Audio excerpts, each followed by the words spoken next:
Judul saya sangat sederhana sebenarnya, bagaimana membuat bisnis yang dibicarakan, talkable business. Bagi saya apapun bisnis kita, ya nanti kita bahas tentang sosial, apapun bisnis kita akan sangat mudah mendapatkan duit kalau bisnisnya adalah bisnis yang sering dibicarakan orang. Ya, jadi kalau bisnis yang biasa saja nggak dibicarakan orang, maka bisa laku kalau iklannya sebanyak-banyaknya. Oke, jadi semua produk yang ada di TV yang diiklan itu adalah semua produk yang pada dasarnya membosankan, nggak ada yang pengen ngomongin, makanya mereka pasang iklan ratusan miliar biar menyuap mata kita untuk menonton iklannya. Tapi bisnis-bisnis yang sebenarnya dibicarakan, menarik, itu sebenarnya tidak butuh iklan, pasti akan laku. Ya, jadi kalau kita mulai sebagai entrepreneur, sebagai bisnis kecil, pastikanlah apapun yang kita buat itu memang sesuatu yang menarik untuk dibicarakan. Kalau nggak ada yang bicara ini, itu tandanya bisnisnya akan punya masalah. Ya, kalau buat bisnis yang nggak dibicarakan orang, siapin duit banyak untuk beriklan sebanyak-banyaknya, biar orang tahu. Kalau bisnis kita dibicarakan, sosial media itu akan membuatnya lebih dibicarakan lebih banyak lagi. Ya, saya nggak akan kasih terlalu banyak teori. Saya mulai dengan cerita yang sangat sederhana. Ya, ibu bapak sekalian melihat gambar ini, ya memang ini gambarnya para wanita semua. Tadi juga sempat disinggung sedikit ngomongin Groupon dan sebagainya. Ya, sebenarnya bisnis yang paling gampang adalah kalau pada dasarnya kita ngerti apa sih maunya manusia. Manusia lahir di dunia manapun, jenis kelaminnya apapun, pasti tidak bisa hidup sendiri. Ya kan? Baru ngobrol sama orang, datang ke seminar ini mungkin ngajak teman juga. Kalau kita hidup sendiri itu kita akan merasa malu di dunia ini, rasanya kok kita gak laku. Berteman aja gak ada yang mau gitu, ngajak ngobrol aja tidak ada yang mau. Jadi apapun yang dilakukan oleh manusia itu pada dasarnya manusia suka bersosialisasi. Oke, nanti baru kita ngomong tentang sosial media. Jadi sebelum ada Facebook, sebelum ada Twitter dan sebagainya, yang kita ketemu banyak orang, ngumpul sama banyak orang dan sebagainya, esensi dasar kehidupan manusia adalah sosialisasi. Kita makhluk sosial, bukan makhluk individu. Oke, jadi kita bersosialisasi macam-macam, berteman, punya pasangan, punya keluarga dan sebagainya. Lalu apa cerita paling sukses? Mulai bisnis dari kecil, memanfaatkan manusia sebagai makhluk sosial, dan sekarang bisnisnya jadi sangat luar biasa. Ya, saya yakin kita semua mungkin tahu, khususnya para ibu-ibu. Ada yang pernah dengar ibu-ibu khususnya bisnisnya Tupperware? Ya, tahu kan? Coba ibu-ibu siapa di sini yang punya produk Tupperware, angkat tangan. Oke, sebagian punya ya, atau mungkin punya malu-malu gitu ya, karena saking banyaknya. Apa yang kemudian jadi rahasia bisnis Tupperware, gitu, nanti kita lihat apa hubungannya. Ya ini mungkin kira-kira apa yang ada di benak sebagian ibu-ibu yang secara langsung maupun tidak langsung jadi agennya Tupperware. Ya, saya tidak jualan tentang Tupperware, tapi saya tunjukin contohnya aja. Tupperware itu mulai dari seorang pria yang punya ide untuk menjual tempat kemasan berbasis plastik.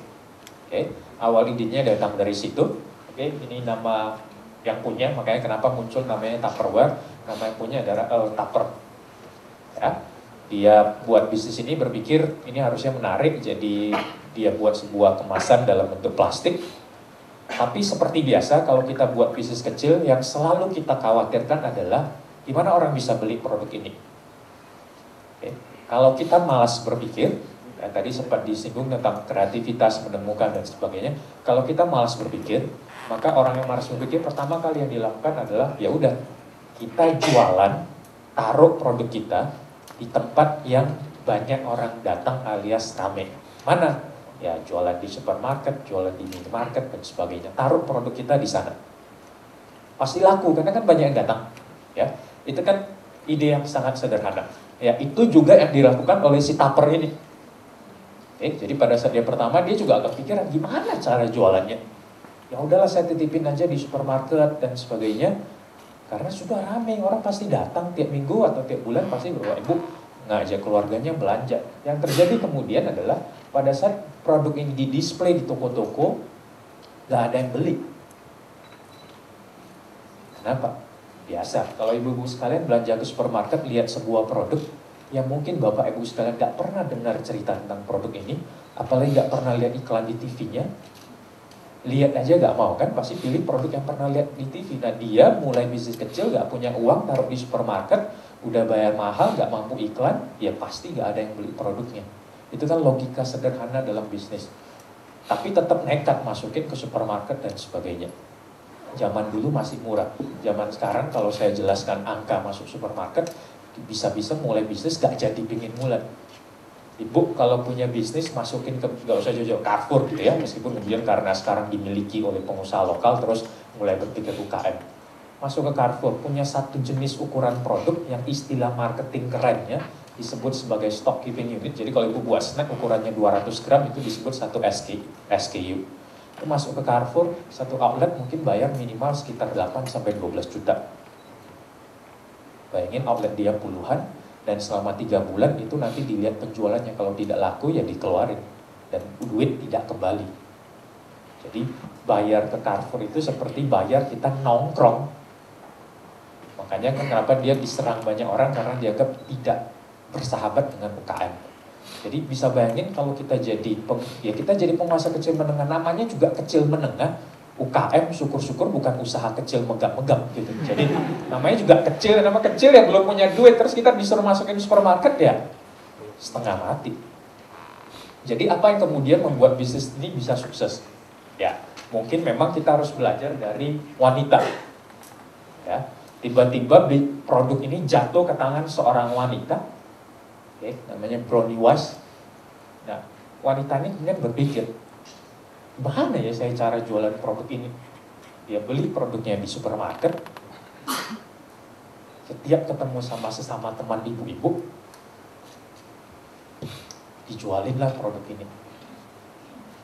Ya biasa, sesama wanita, sesama ibu-ibu, bisa tingkat mempengaruhinya sangat tinggi.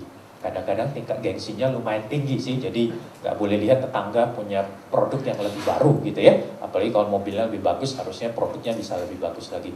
Jadi mulai dari pertama dari Bronnie Wise ini, kemudian dia bawa produknya dalam hitungan 3 hari, dipikirin dan sebagainya. Akhirnya dia berhasil menjual ke ibu-ibu yang lainnya pada saat berkumpul dalam perkumpulan ibu-ibu. Ide ini kemudian membuat dia berpikir bahwa mungkin saya bisa punya ide yang menarik untuk jualan si Tupperware ini lebih sukses lagi. Maka kemudian dia buatlah yang disebut sebagai Tupperware Party. Ya, kalau ibu-ibu sering tahu tentang Tupperware itu kan terkenal dengan yang disebut sebagai party plan. Jadi Tupperware itu suka meminta agen-agennya sesama ibu-ibu itu untuk ngumpulin orang, nah di situ dikasih demo produk. Masaklah inilah ini biar ibu datang untuk menikmati masakannya, tapi ujung-ujungnya dia akan dibilangin, nah ini makanannya bisa tetap lebih enak kalau disimpan di Tupperware, bukan di tempat yang lain. Jadi kan tertarik beli. Nah ide awal kemudian muncul dari Bronnie Wise ini, yang akhirnya sampai sekarang udah lebih dari 10 dekade membuat Tupperware menjadi salah satu perusahaan direct selling yang sangat besar sekali penghasilan bisnisnya.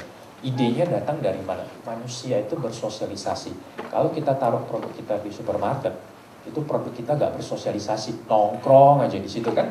Jadi kita harus berpikir bahwa manusia itu pada dasarnya bersosialisasi. Bisa nggak produk kita itu masuk menjadi bagian dari sosialisasi manusia itu? Nah, Tupperware itu sekarang terkenal dengan party plan, dan bayangin sekarang setiap 2 detik di seluruh dunia itu ada satu party, ada satu Tupperware party.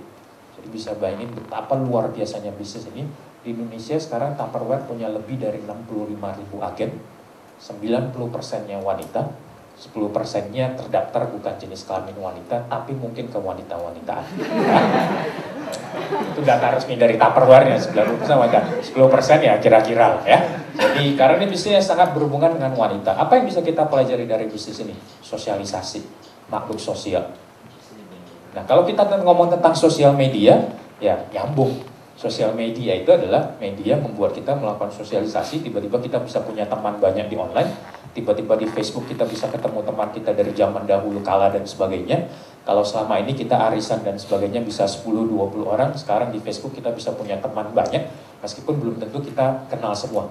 Tapi minimal kita bangga kalau teman kita tahu kita punya Facebook friend jumlahnya 5.000. Bila perlu account-nya 1 full, 2 full, 3 full, 4 full. Terlepas kenal apa nggak kenal, tapi itu jadi kebanggaan. Ya.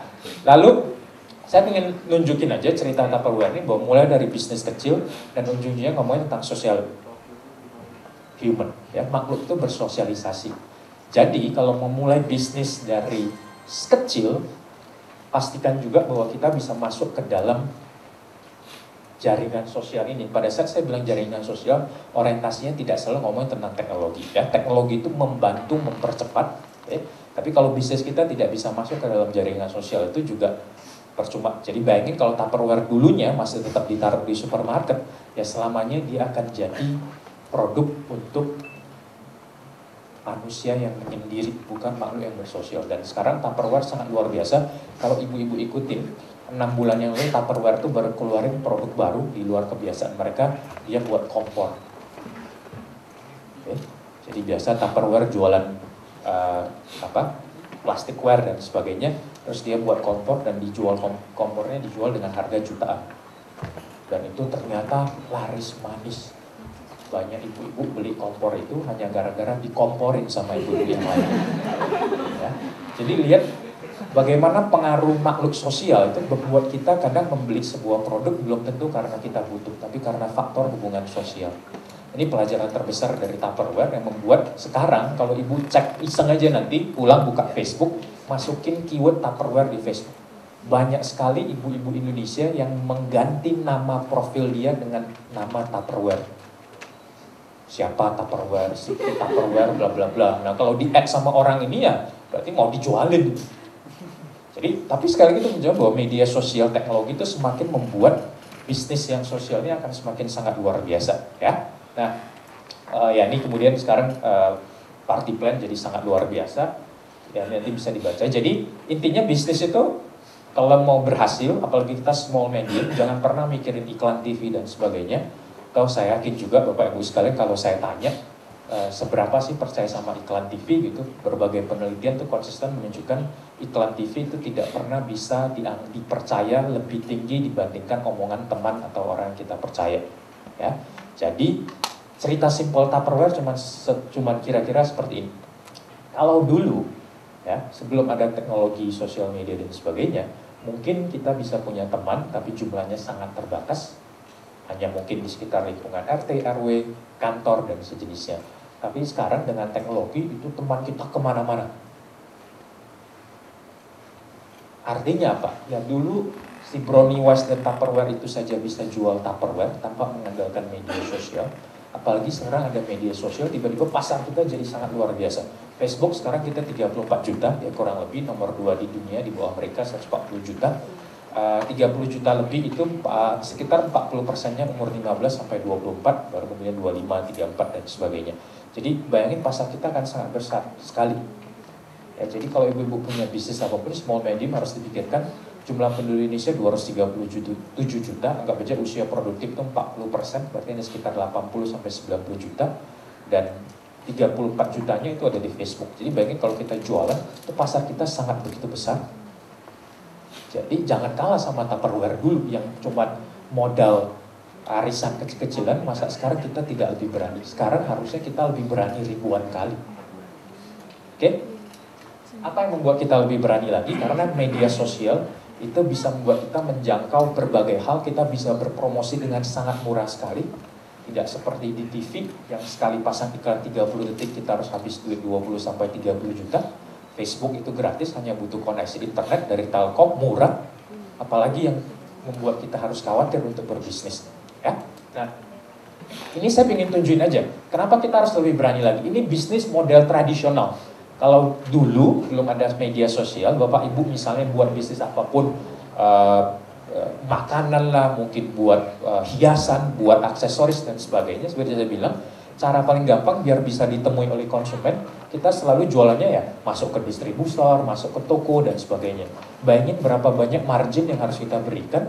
Udah itu mereka akan nge-charge kita fee yang sangat mahal. Jadi yang mahal kan sebenarnya di sini. Seperti ibu-ibu gitu misalnya beli susu buat bayi, harganya ratusan ribu dan sekarang diisukan banyak bakteri, sudah mahal berbakteri lagi. Itu duit habis, marginnya banyak yang mana? Ke sini kan. Biaya produksi susu yang ibu beli ratusan ribu itu biaya produksinya nggak lebih 20%. Oke, 20% mungkin masuk ke distributor, 20% masuk ke retail. Jadi mahalnya kan sebenarnya di sini.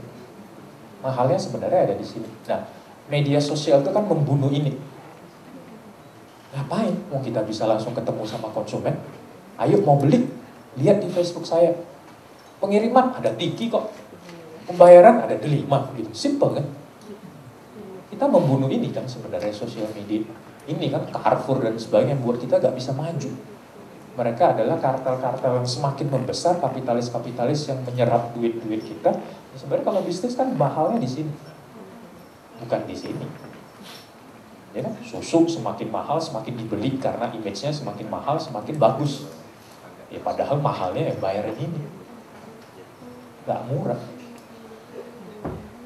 Oke, nah sosial media ini kan membunuh ini. Kita ketemu langsung. Buat blog, pakai Facebook, pakai Twitter, apapun itu. Jadi tidak ada masa terbaik bagi kita, orang-orang kecil yang duitnya pas-pasan untuk berbisnis selain masa sekarang. Dan sosial media itu memungkinkan dia melakukan itu. Jadi kita gak butuh lagi suatu saat minimarket, supermarket, dan sebagainya. Tupperware aja bisa, masa kita gak bisa?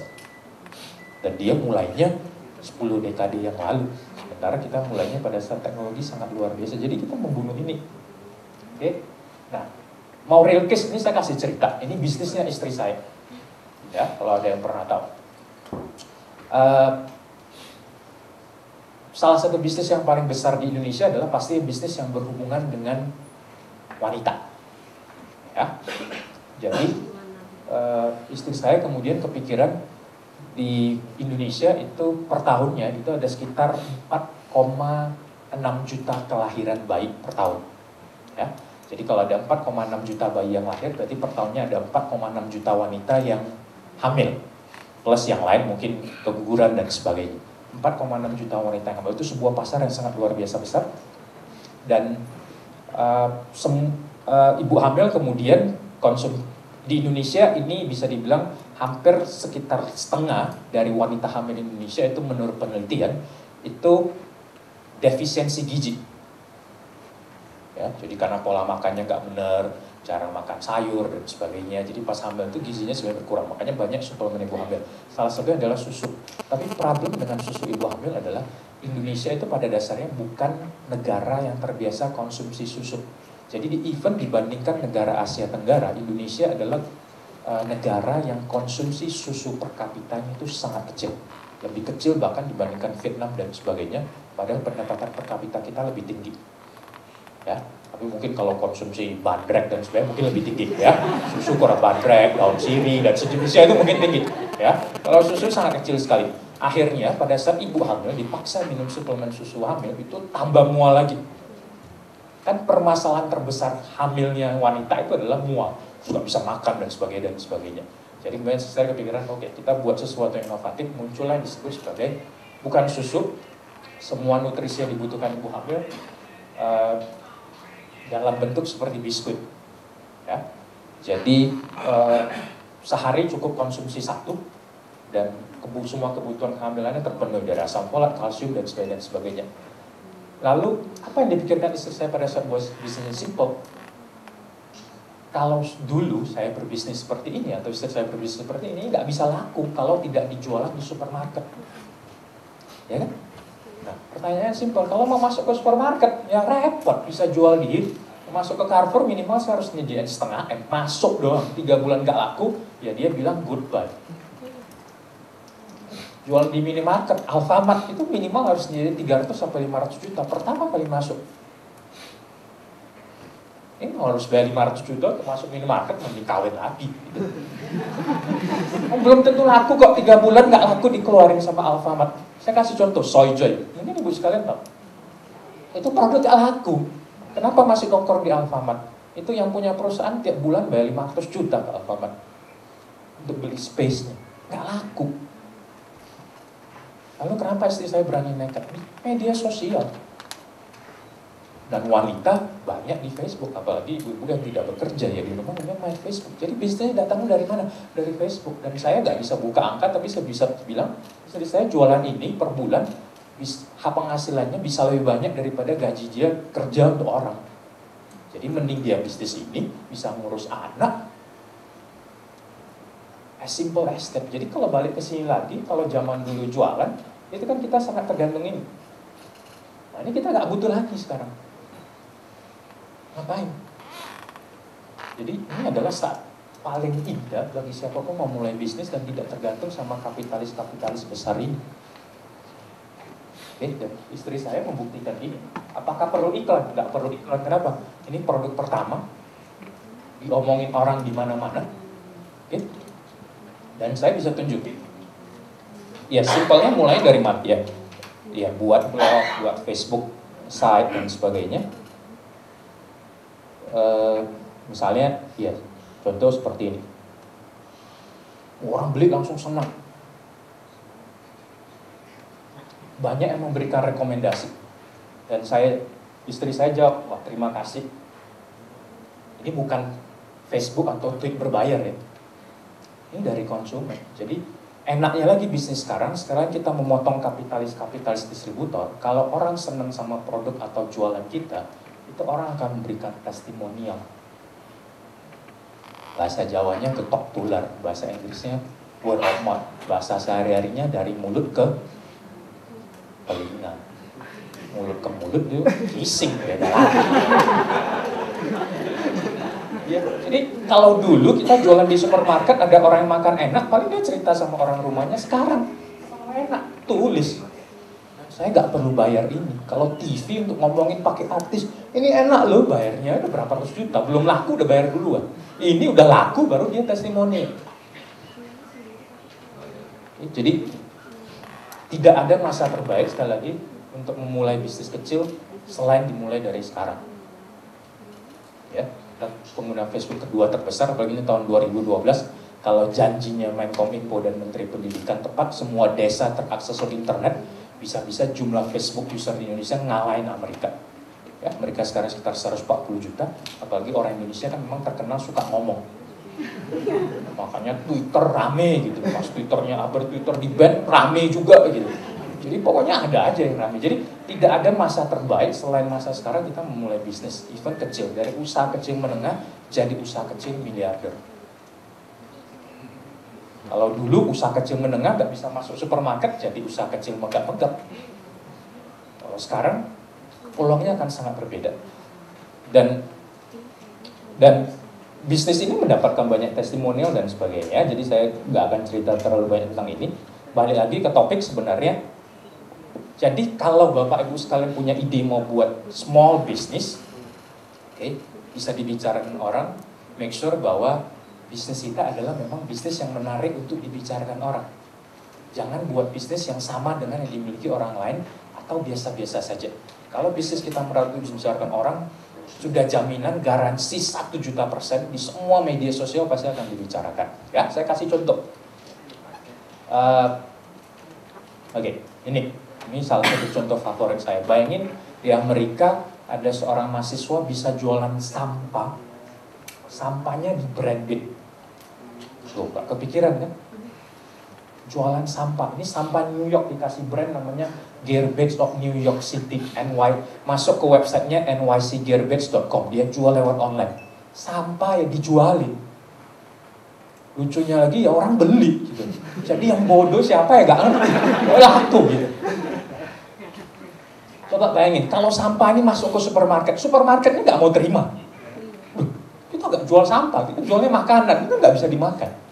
Tapi media sosial itu membuat kita bisa jual apapun. Jadi ada seorang mahasiswa, dia mikir-mikir banyak orang ke New York tuh beli oleh-oleh apa ya, beli kaos I love New York. Itu gak perlu ke New York, Tanah Abang juga ada gitu. Jadi apa yang khas dari New York? Jadi dia lihat, oh sampah, bau sampah beda daerah kan baunya beda. Oh ini bau Tanah Abang beda sama bau New York. Jadi dia pikir this should be a good business. Jadi dia lagi pas gak kuliah tuh keliling-keliling daerah di New York ngumpulin sampah yang kering. Puntung rokok, orang buangin plastik, buangin apa, kalau konser, buangin tiket tuh dikumpulin. Bahkan dia bisa jual sampah New York ini kalau misalnya lagi tiket-tiket Madonna gitu, orang buangin tiketnya, kemudian dikumpul sama dia malah harganya premium. Jadi jual sampah nih harganya rata-rata ya $10, $20, 200.000. Lebih mahal dari harga gula gitu. Laku. Masuk aja ke webnya NYC Garbage. Kalau zaman dulu nggak mungkin bisa. Supermarket nggak mau terima, gila dibilang, diusir. Jadi ini videonya. Generates a lot of art. Of course, it's all in the eye of the beholder. One man's art is another man's trash. Indeed, especially in the hands of one New York college student, this town's trash means art and cash. CBS's Maury Alter sorts it all out in tonight's Maury Story. New Yorkers know the deal. There's no free meal, and nobody's going to sell you something for nothing, not in this town. On the other hand, the guy on the 7th floor seems to be into selling nothing for something. Yeah, pretty much. I'm an advertising student here at School of Visual Arts, and I wanted to package something that absolutely nobody would want. 100% authentic New York City garbage. Check it out, folks. You see, selling is an art, and in Justin Genak's case, the medium is, well, It's garbage. Handpicked from the fertile streets of New York. I touch it so you don't have to. So Justin, what's on the menu? This one, we got a parking ticket, playbills, a couple cigarette butts, a little flyer from a gentleman's club. We got some caution tape in there. We got a ticket from Cabaret, a deli fort. You have to have one of these. Bisnis yang paling menguntungkan, soalnya cost-nya kan nol. Plastik tuh nggak cost kan, kecuali dia buat kemasan. Oke. Jadi ya ini dibicarakan lah ya di media sosial, di internet, nanti cek aja, search saja di Google nih banyak ngomongin ya. Jadi ini yang saya bilang sebagai bisnis, sesuatu yang dibicarakan orang, nanti biar sosial media bekerja untuk kita. Ya, jadi marketing itu bekerja otomatis getok tularnya gara-gara kita punya bisnis yang dibicarakan ya. Ini webnya dia, blognya. Oke. Nah, bisnis kedua yang pengen saya bicarain, ini bisnis yang dijalankan oleh ibu-ibu. Ya. Ini ngomongin tentang kreativitas. Bayangin kalau kita buat cat rambut, tapi untuk rambut yang di kepala, ini kan sudah banyak. Jadi harus berpikir, buat cat rambut bukan untuk rambut yang di kepala. Itu baru menarik. Ya, nggak usah dijelasin di mana lah ya. Pokoknya ada rambutnya aja. Jadi ada seorang ibu-ibu yang setiap minggu, nah ini hubungannya tadi sama sesi pertama. Ide itu bisa muncul dari mana-mana. Setiap minggu dia suka datang ke salon ngecat rambutnya. Nah dia selalu melihat perilaku pengunjung salon yang lainnya. Setelah ngecat rambutnya, kadang ada cat rambut yang sisa itu dibawa pulang. Penasaran, nanya sama yang punya salon. Kira-kira ini kenapa dibawa pulang? Ini mau catin rambut peliharaannya, kucingnya atau apa? Dijelasin sama yang punya. Nah, karena salon ini tempat terbuka, jadi bisa catnya cuma rambut yang terbuka aja. Jadi itu dibawa pulang untuk rambut yang lain. Dari situ kemudian yang punya kepikiran, ini bisnis yang luar biasa. Dibuatlah, dan ini bisnis sekarang sangat luar biasa, diekspor ke lebih dari 20 negara, dijual dengan harga premium 20-30 dolar, dan bisnis ini dia gak butuh biaya marketing, gak butuh iklan-iklannya, nol. Semua orang bicarakan ini ya. Jadi ini yang punya seorang wanita, dikasih nama Betty, jadi brandnya Betty, cek aja nanti di websitenya bettybeauty.com. Sampai di kenapa gak perlu biaya marketing ini sampai tampil di Jay Leno Show ya. You sent me to Cosmoprom, which is the International Convention of Beauty. Let's take a look. Hi, we're here in Las Vegas at Cosmoprom, the International Convention of Beauty. How you doing? Kevin Eubanks.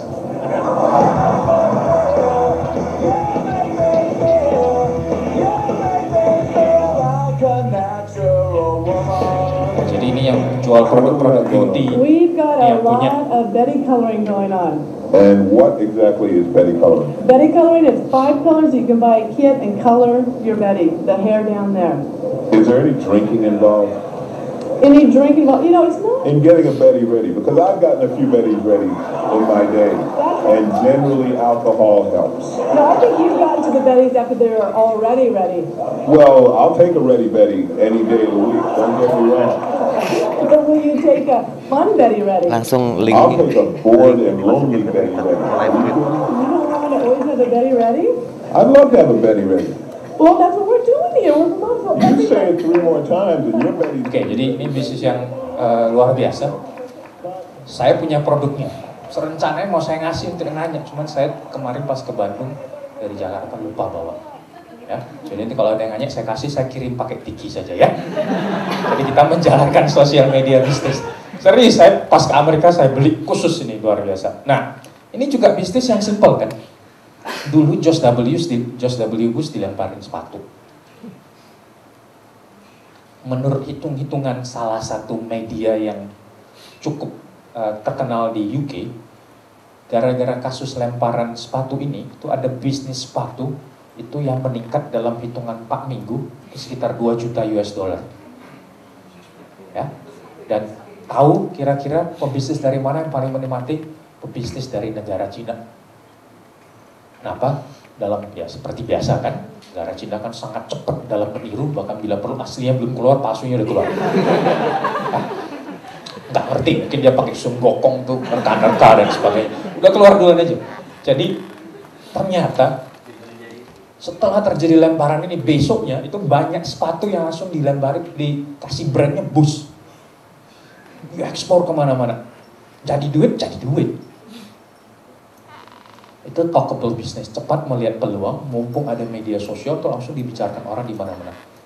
Ya? Dan kalau masih ingat juga di Indonesia, salah satu menteri 2 hari setelah ini sempat ngomong di media, pengen koleksi sepatu ini juga. Lebih jadi ketok tular lagi kemana-mana. Ya? Jadi banyak ide-ide bisnis yang jadi menarik.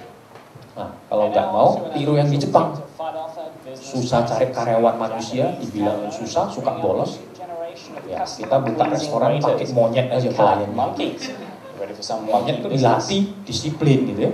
Nggak bisa This bohong, sake dia house sakit in northern banget. Tokyo employs 2 popular and unusual waiters. They are named Ya-chan and Fuku-chan and are a pair of Japanese macaque monkeys. 4-year-old Fuku-chan has already 2 years of experience under his furry belt. His main duty is delivering hot towels to customers before they order their drinks. Ya-chan first learned by watching me working in the restaurant. It all started one day when I gave him a hot towel out of curiosity, and he brought the towel to the customer. Both monkeys are well appreciated by customers who tip them with boiled soybeans. The monkeys are actually better waiters than some really bad human ones. Ya-chan is a natural and is always eager to please his customers. These guys are really adorable. They're like my kids. Well, actually better. My son doesn't listen to me, but Ya-chan will. And customers are impressed that Ya-chan understands their order. We called out for more beer just then, and it brought us some beer, right? It's amazing how it seems to understand human words. Both monkeys were once household pets, but now they are certified restaurant employees. The monkey pair work in shifts of up to a maximum of 2 hours a day due to animal rights regulations. And so their employer is now ready to train 3 new baby monkeys this year. He hopes to bring up a new generation of Japanese waiters and waitresses. Certified. Udah dibilang karyawan manusia dibilangin susah, jadi mending ini disiplin kan. Talkable ya, ini dibicarain di mana-mana. Dalam hitungan 3-4 minggu itu trafficnya meningkat 200%-an mengunjungi. Karena apa? Karena media sosial. Karena apa juga? Karena bisnisnya menarik untuk dibicarakan. Talkable business. Jadi kalau buat bisnis kecil, pastikan ini bisnis yang orang menarik untuk dibicarain ya. Nggak harus se-ekstrim ini. Banyak hal-hal menarik. Mungkin kemasannya berbeda atau mungkin cerita tentang yang punya gitu. Ya, di Indonesia banyak bisnis itu berkembang gara-gara cerita tentang yang punya. Oh, yang punya dulu dan jatuh bangun ratusan kali. Nah, media suka membahas dan sebagainya. Itu cerita-cerita yang menarik. Ya, jadi nggak harus yang se-ekstrim ini. Banyak cerita menarik yang bisa diceritakan. Oke? Atau ini. Nah, kalau ini buat produk yang juga dijual lewat online dan laris.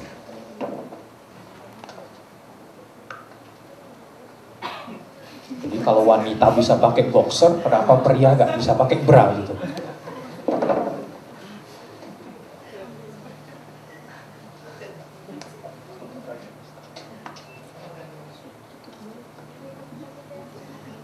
Online shop, ini kalau jual di toko ya ditolak. Nah, karena sosial media. Sosial media.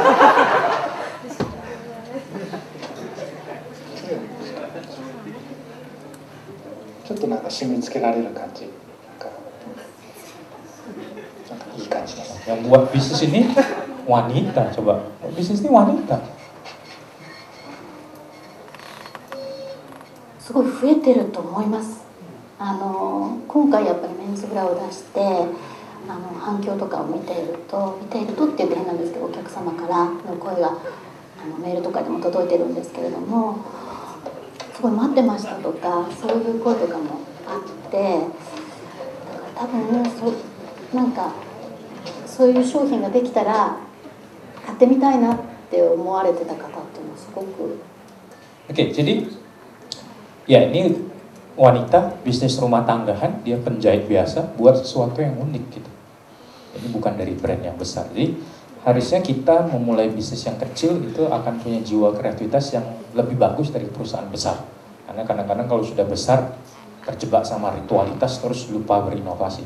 Jadi bisnis-bisnis kecil itu dengan adanya teknologi dan sebagainya itu sangat akan mudah dibicarakan orang.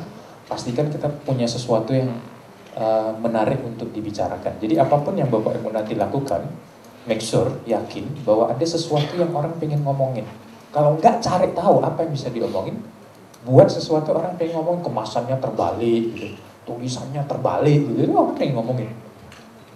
Jadi pastikan ada sesuatu yang pengen ngomongin. Contohnya apa? Tadi malam nih, baru tadi malam, saya dapat ini produk yang lagi-lagi berhubungan sama ibu-ibu. Ya. Jadi tadi malam ini saya dapat di tweetnya Baby Center, salah satu komunitas ibu-ibu terbesar di dunia. Jadi ada orang nyeleneh, dia produsen ice cream, tapi dia merasa nggak bisa nih bersaing sama Häagen-Dazs, Ben & Jerry dan sebagainya. Saya harus cari sesuatu yang menarik biar orang mau bicarain. Apa? Wah, saya buat ice cream breast milk, ice cream dari ASI. Lalu suppliernya dari mana? Ya, dia pasang di internet. Ayo ibu-ibu, itu yang mau kita bayarin $12 kalau nggak salah, dibayarin berapa mili gitu. Digabungin jadi ice cream, breast milk ice cream. Dibicarain. Ya, jadi, ya ini ada videonya sedikit.